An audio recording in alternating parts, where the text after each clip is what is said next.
Hello, Luba. How are you? Hi, Patrick. Good morning. Welcome to our first ever episode of Take My Hand. Yeah, thank you. So, why don't you start by telling us a little bit about yourself and what we're trying to accomplish here? Yeah, so my name is Luba Evans, and for the last 12 years, I've been working in the world as a sharer of tantric tradition mostly, and helping a lot of people come into more conscious and joyful relationships with themselves, with their partners, with the world. I also am a founder of a meditation retreat center upstate New York called Galiana. And also I'm a creator of Magnetic Woman movement, which is a movement of ecstatic sisterhood. It's a global movement. And I also create a lot of products online and run different retreats and workshops educating people how to be whole and happy and have a very satisfying, if not ecstatic, sexual and intimate life. I Beautiful. guess that's it. Yeah. Would you like to introduce yourself, Patrick? Yeah, certainly. My name is Patrick Ananda, and I'm the founder of the Centered Man Project. And what we did is we kind of evolved out of the interest in, let's say, the seduction industry and the self-development movement, but there's a big spiritual element attached to it. And what we do essentially is I teach confidence for men, if I were to just sum it up in one sentence. But really, it's about finding yourself. It's about understanding who you are, what your role is. It's about communicating with authenticity, speaking your truth, and finding your purpose. That's so great. We really need that. A lot of people need that right now. Tell me about what tea are you drinking? What tea am I drinking today? Drinking a sweet cherry tea. I'm here visiting my friends in Columbus, Ohio, actually, and we're preparing for a huge 8,000 people party, Halloween party. So I'm just drinking the tea that my hosts are providing for me. But I love cherry. And what does it represent? Can you tell us a bit about that tea? I know that you're a tea expert. Yeah. Well, today this represents popping the cherry of our new show. Wow. What can I say? But yeah. What about you? Which tea are you drinking, Patrick? I'm drinking an organic white tea today. Mm, Quite nice. looks exquisite. Yeah, this looks like a very nice and ceremonial cup. While mine is, you see, very spiral and blue. It's also beautiful. Mm. So today, I think that the important topic we should be covering, especially as our first episode, is will kind of serve as an introduction to what we're trying to achieve here. But in reality, what we're doing is we're trying to set up the new paradigm of a relationship, and essentially, in this day and age, what does it mean to be in a relationship with someone? What are the founding, let's say, pillars of a successful relationship, a loving relationship, an open, passionate relationship that is fulfilling and not draining, not manipulative, and not hurtful. So, would you like to get us started? What are your thoughts essentially? Really, how do you see like a modern relationship? Yeah.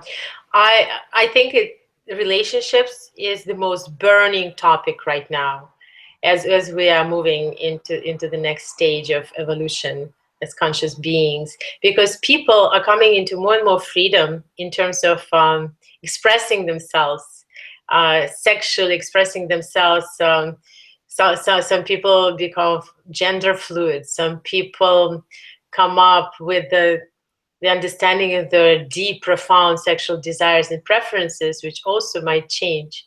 People start up new businesses now with all these possibilities of the internet. So people do want freedom and people want truth. And when that happens, we know that relationships which are fixed, like something that we were used to, and at least when I was a child, we had this very strong fairy tale about happily ever after, two people forever.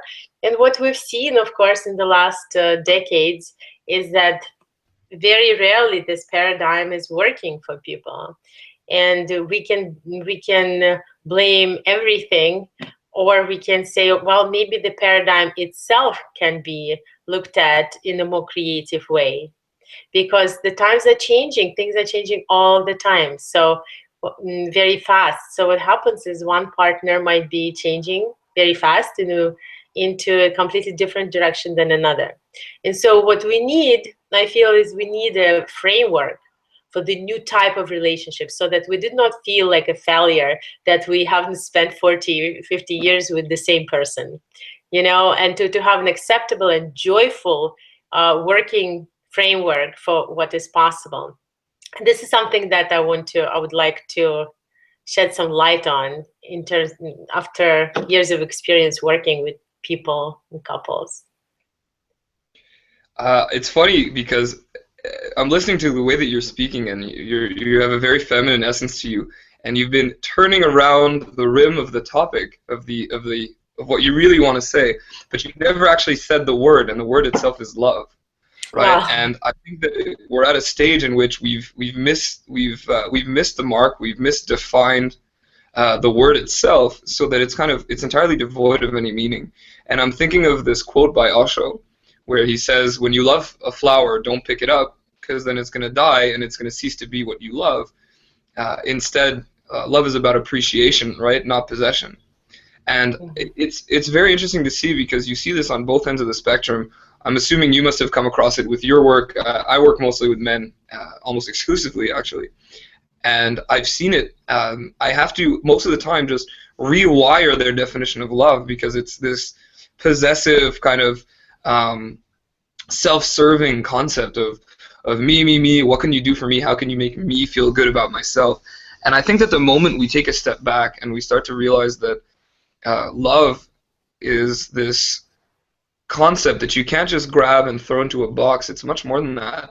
And really, it's about teaching ourselves to love properly, right? To love free of attachment, free of contingencies, free of expectations, and just appreciate the beautiful person in front of us, and then expand on that, just appreciate the love, the life that we live, right? Just really be completely enamored with the nature around us, the experiences, the food that we're putting into our mouths, and just waking up and taking that deep breath of appreciation, and it really, really starts there. I find that it's always the beginning. It's something you have to cultivate within yourself, essentially. You can't reach out and grab it and hope someone else is going to give it to you. What do you think, Luba? Absolutely. I totally agree with you. And I love that we got right to the bottom of it.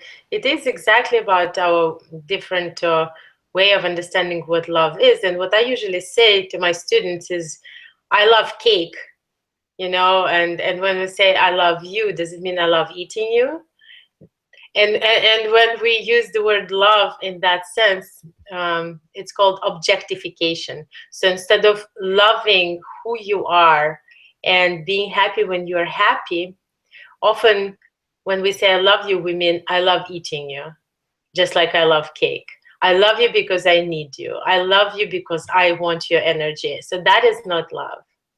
And so, yeah, I totally agree with you. And also, as somebody who spent many, many months in the Osho ashram, and of course, I'm very well familiar with that concept, and the fundamental principle of tantric teaching and sacred sexuality teaching is being in love with life, having the world as your lover, enjoying interactions and even sensual interactions with any texture, with the wooden, I don't know, surface, with the flower. Definitely, that is liberating. That's what allows us to come into a relationship not as a beggar, but overflowing with love.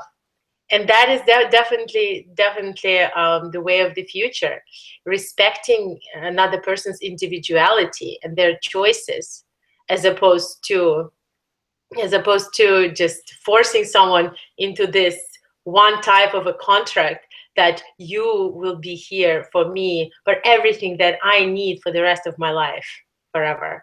So I think that it's pretty clear that that concept just does not work. What happens instead is that people find themselves in this strangling relationships, where they constantly either repress their real desires or feel guilty for acting on their desires, and again, not having a framework.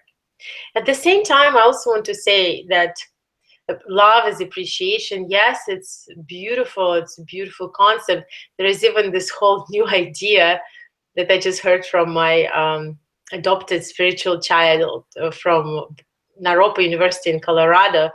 So there is this new concept of being happy when a person you love is enjoying a sexual relationship with somebody else. It's like a whole next level of compassion, the whole next level of just this kind of love, this kind of open love. And it's pretty interesting. But at the same time, I also have to warn you as a mother and as a woman that sometimes it's easy to say that you love someone or you love something which is passing by. But at the same time, what are you willing to, I would not necessarily say sacrifice, but how much effort are you willing to put into that love? So I want to add that love is also a verb. Wow, that's a very profound question. Very, very profound question. Uh, Yeah. I want to draw attention to something that you said earlier, and I'll integrate that into my answer. You Mm-hmm. mentioned that we're not. You mentioned a little earlier something along the lines that we're not comfortable with our own desires. We're not at home with our own desires, and I want to take it a step further and really say that, especially from my perspective, working with men specifically, I find that we lost that sense of showing up, that sense of duty of really showing up and presenting yourself as is. So what are you willing to sacrifice for what you love? Well, really, your whole sense of self. I mean, and that's the important part. You can't love if you're clinging on to a self-image. You can't show up fully in front of the woman in front of you and say, and look deep into her eyes and say, I found you absolutely incredible. Like, there's something about you. I can't take my eyes off you. I had to come here. And I think that to do that authentically, in other words, not to repeat some stupid line, not asking where the nearest Starbucks is, not saying something crass and overtly sexual to protect your ego, but really showing up with no barriers whatsoever, it requires giving up that sense of self, that sense of identity. Because every time you put yourself on the line, you can't go back and high-five your friends showing how great of a pickup guy you actually are, right? There's no more shield. When you show up that way, you're literally the vulnerability of a child, and you're embodying the spirit of the warrior at the same time. You can't have one without the other, but at the same time, you can't hide. You can't back down. You can't back away. You can't put some shield and say, "Oh yeah, just kidding." You have to really put yourself on the line. And Yeah. and I think that, yeah, in terms of nowadays, the biggest fault that I'll see when I have men come up to me, and they'll see, they'll see me. People will see me in public, and they'll see me walk across the bar or walk across the street or do wherever I am. Just go up to a beautiful woman and speak to her, and be excited and exchange phone numbers and set up plans. And they'll see this and they'll come up and go, how do you do that? I wish I could do that. And I'll say, no, you don't, because you have a mouth and you have legs and you've got everything. Like, you can do that. You don't want to do that. Not as bad as you say you want to do that. You want to be seen to do it. You want your friends to think you're cool when you're doing it. But you don't want to go over there and look in her eyes and tell her that she's astoundingly beautiful. And I think that I think that the man who's ready, right, to evolve from little boy into man, right, the person who no longer needs mommy to tell him was a good boy. I mean, you have to be Jesus, essentially. You have to be crucified. You have to be accepting of the fact that people are going to hate you. You're going to be embarrassed. You're going to be humiliated. You're going to be spat on. You're going to be made fun of. And can you still show up with a smile? And can you still show up as that child with a big smile on his face who's, dirty from rolling around in the mud, and invite a beautiful woman to become a part of your life, even though she's going to crucify you for it? If you're at that stage, if you're able to put up with all that and still give yourself as love, as consciousness, and as presence, then you're ready. Then the transition is taking place already, and you don't need people like me or yourself. It's done. And that's what you have to give up, right? To answer your question, that's what you have to give to live in love, and that's a terrifying thing for most people. And really, that's where the shift takes place. Yeah, and I love what you're saying, and I can't wait till our next episode when we'll be specifically covering this topic, right? Yeah. How do you start in your relationship? How do you approach people? And yes, this is definitely, it's irresistible when you come to a woman or to any person as love, because nobody can resist love, right? So when you come in as a Jesus, when you come in for vulnerable and open and at the same time strong in your presence, yes, the magic happens. And I also want to add that what within the wisdom of feminine magic and the wisdom of earth and our connection to elements, there is this card. Are you familiar with tarot? Yeah. Okay, so one of my favorite cards in tarot is the magician. Magician has 5 elements. Magician masters 5 elements: earth, water, fire, air, and ether. So every element has its own huge value. What I feel that you're describing carries a lot of air and a lot of space and maybe fire and water. But in order for all that to work, you also need earth. And earth is a cohesive that grounds that intent. So let's say we have this impulse, that intent. Like some people sometimes have this state of enlightenment called Satori. But how long can you maintain that state? So when you come up with that, and when I was saying love is a verb, when you come up with that decisiveness while you see this beautiful woman, a beautiful flower, so how long are you going to be seeing her as that? How long are you going to be willing to, sacrifice who you think you are, or be willing to dismantle your personality? What kind of value does it carry? The value is some kind of a function of the future. So again, within Osho space and tantric space, there are tons and tons of spiritual encounters where people come up to each other naked like this, with their heart burning and a lot of fire and air in them. And we started to ask the question, so what happens after that? What happens? And I feel that to be a real Shiva, to be a real consciousness and presence, when you're offering something like that and you choose a goddess to be in your life, which means there is a woman who is going to represent the goddess in your universe, while you do appreciate other women also as goddesses.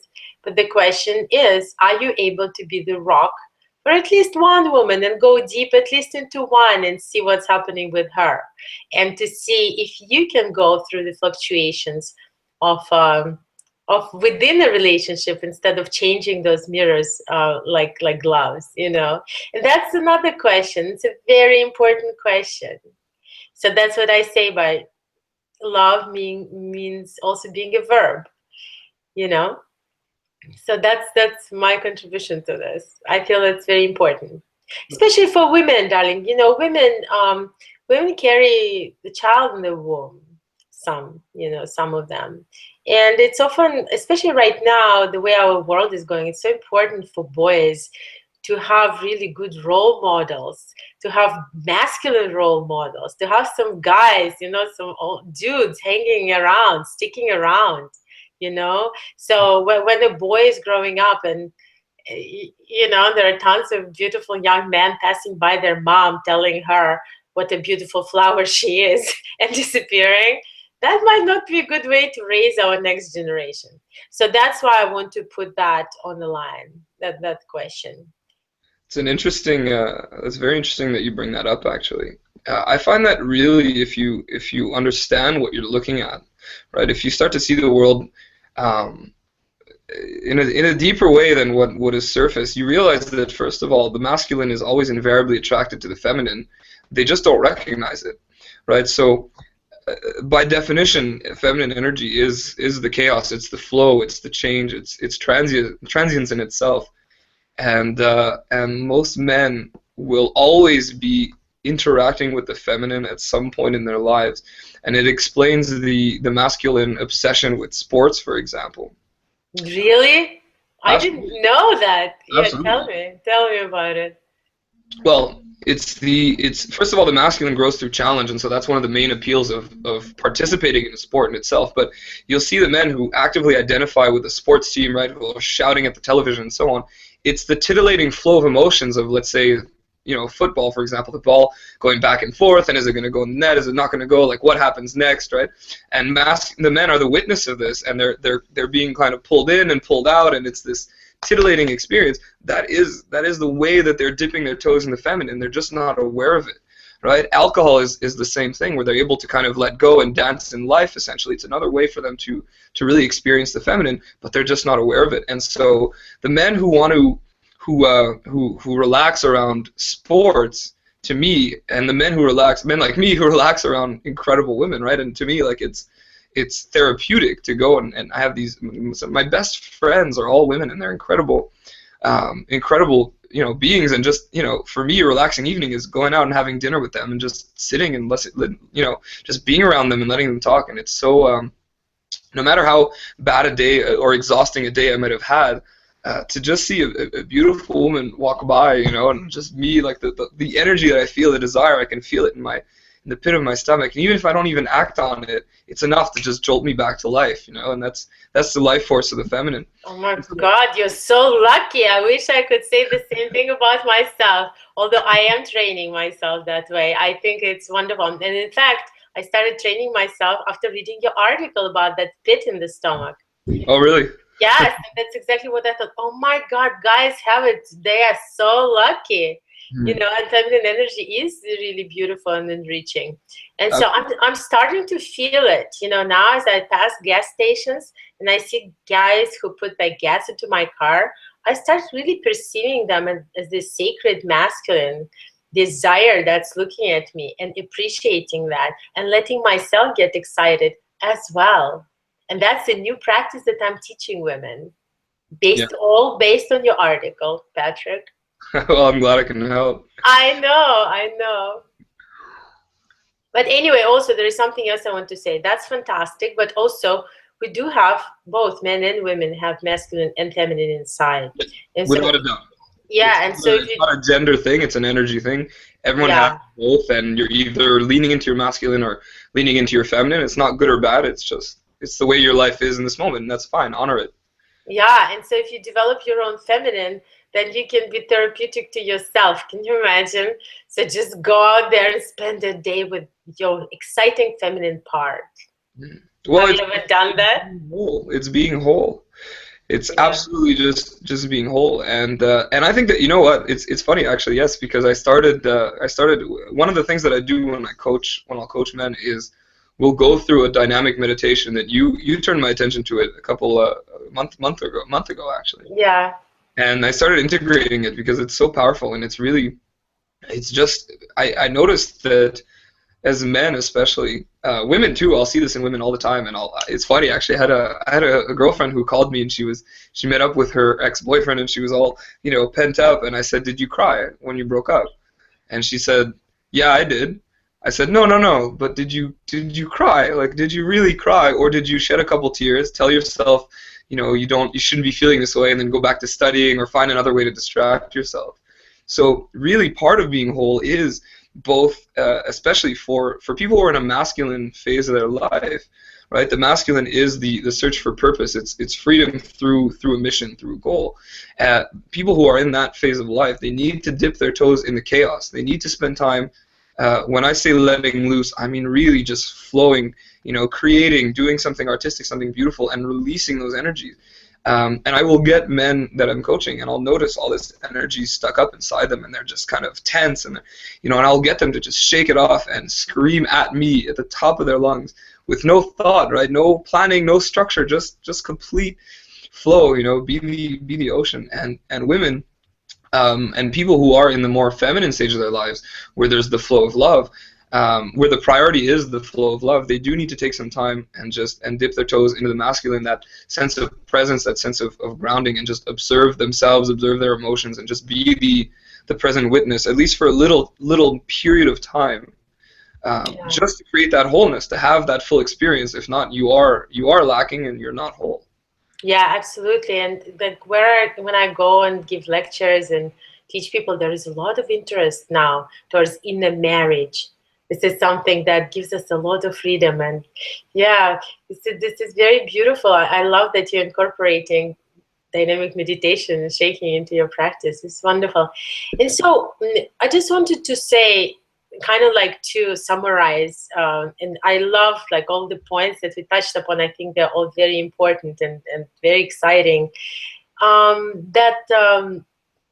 that we're talking about all these different energies going through different people and us being able to experience our different aspects, maybe through different relationships, and on one hand being this vulnerable, open person, like Jesus who just comes up and ready to put his chest on the thorn of a rose, right, of love, and bleed for it.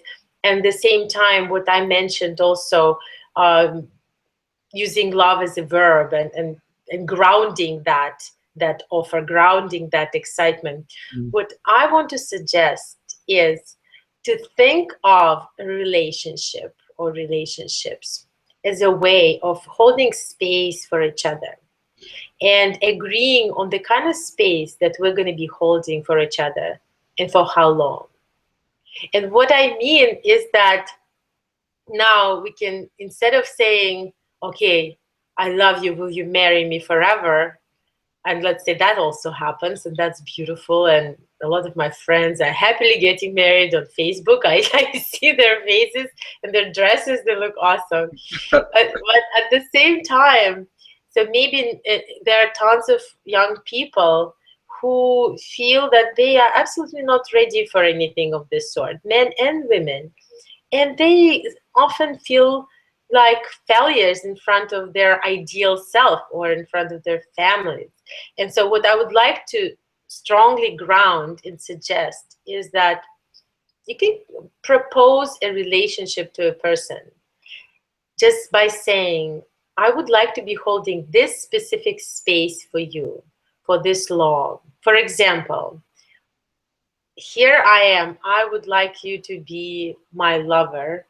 And as my lover, you being my lover, I promise that you can count on me in the way that when you feel an emotional breakdown, let's say you need me to come and fix your floor or whatever, to help you with your like some kind of house fixtures, or if you run out of gas, I'm going to be the one, like you can call me. And this is the kind of space I want to hold for you. And I feel that maybe we can experiment with that for 6 months or 3 months or for a year, you know? Or you can suggest to somebody, okay, so I would like to hold this kind of space for you. You go to graduate school and don't worry about money, and I'll be taking care of that. And that's the kind of space I'm willing to hold for 2 years, you know? Or there can be a different kind of space. But what I'm saying is that every relationship has a subconscious agreement. And what damages many of us right now is that those agreements are not spoken out, they're assumed. And sometimes one person assumes something completely different than another person.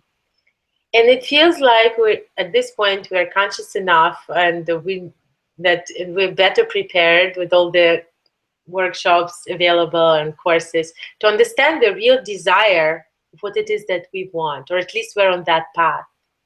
And so communicating that, knowing that your feelings are right, letting go of shame and guilt and preconceived notions, and being in that first connection with yourself allows us to offer a relationship of a new type, of any type. It allows us to offer to hold a certain space for a person for a certain time. And I feel that that is an interesting and fair experiment that we can try. That's what I wanted to say. I love that you, the examples that you brought up, it really, the two words that popped out in my head were authenticity and trust. And those are definitely subjects of future episodes that we have to discuss. I mean, at length. There's so much we can say about all of this. But I think that from my end, absolutely, in the precursor to all of this is authenticity. And from the masculine perspective, one thing that I will always do when I meet a new woman and I'm going to embark on a new relationship, I don't believe in I find that contractual agreements that most people will generally have are unrealistic and unfair, and Mm-hmm. they put an unnecessary pressure, pardon me, pressure that shouldn't be there. It shouldn't exist, right? It's like if now there's a duty, you have a duty, like, oh, I'd love to go out with my girlfriends, but oh, my boyfriend's texted me, like I should probably see him or something. I don't want a woman to feel like she has to come and spend time with me. That's not the type of relationship that I want. I want a willing partner, and so every time I'll meet a new woman, I will, we're on a date or second date or third date. If I feel a genuine connection, I will tell her. I'll say the way that it works with me is very simple. I said, right now, I like you. It's super simple. I don't play games. There's no jokes. I like you. I'm looking at you. Look at you. I mean, you're incredible. I'm here with you fully, and you're so beautiful to me, and you're so interesting to me, and I'm so curious about you, and I want to get to know you better. And I will like you today. I'll like you tomorrow, and after that, I can't promise anything. But as long as we feel this, as long as we feel this connection, I want you to spend every single day with me. You are always invited. You're invited to be a part of my life. You're invited to come with me on an adventure. And my God, what an adventure it's going to be together, the two of us. We're going to be up to no good all the time, and that's my invitation to you. You can take it or leave it, and I'll always respect you no matter what happens. But this is my Mm-hmm. invitation to you. And Mm-hmm. I would leave men with this.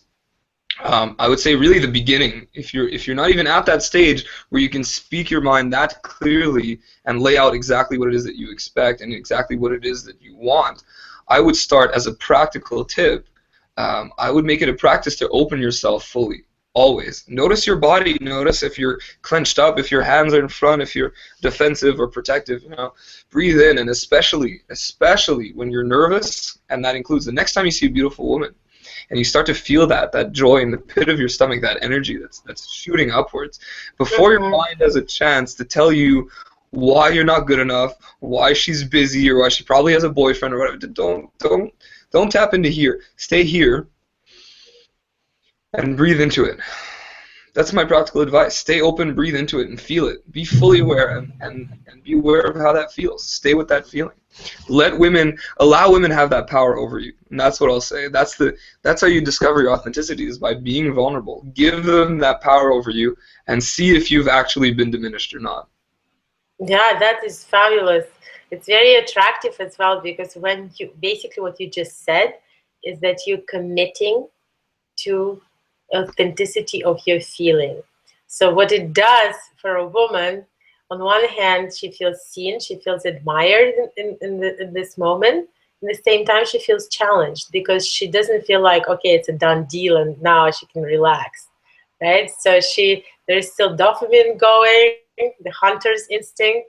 There is still something that stimulates her to continue being beautiful and being excited. So that is really, really wonderful. And at the same time, if this was a premise that, let's say, I would be hearing from somebody that I'm going out with for maybe more than half a year, I would definitely be interested to get into deeper clarity about what's really going on. So this is a beautiful thing to do, I think, in the beginning of a relationship, but also when a man knows what it is that he does in life and how he's influencing the world and what it is that he wants to contribute to his community, and he has a real deal, the real mission and purpose, as you know very well, I'm Yeah. sure, then he also commits to a specific way of being with a woman, because attitude towards the woman is the same as attitude towards life itself. Yeah. Yeah. And and when he puts a seed into that life, when he puts a seed into that earth, he commits to plant this, to water this seed while the seed is growing. Otherwise the earth is not going to open fully. Yeah. So this is really fantastic. And right now, I'm actually visiting a really incredible man who who just created a world of abundance for alternative community of Ohio, basically running tons of businesses, employing all of his friends, being an incredible father, and he's also polyamorous, and he organizes an 8,000 people party, and just a beautiful man. At the same time, while he's polyamorous, he's fully committed to his relationship, to his children, to his family. So there's a very clear space that he's holding in the middle of it all. And I just feel that that's very precious. Yeah, we're gonna have to cover. We'll definitely have to do an episode on alternative styles of let's say, non-traditional Yeah. uh, styles of relationship. I want to cut it off for now. I think that we've covered a lot. So I want to say that first of all, please tune in for next week. We're going to be talking about how to begin a relationship. So we're going to start at the very beginning, how to meet someone, where to go, what's an authentic way to go about it. And I'm sure Luba and I will both share some interesting and, in my case, pretty funny, embarrassing stories. And so please definitely subscribe if you like what you're hearing, and if you want to see some more, please share and comment. If you have any questions and you want to see this stuff covered in future episodes, please go down in the comment section and leave your comment, and I will be more than happy to design another program around you guys and address your questions. Luba, I want to thank you so much, and I'm looking Yeah. forward to getting together with you next week. Thank you so much, Patrick. That was a lot of fun. All Bye. right, bye-bye. Bye.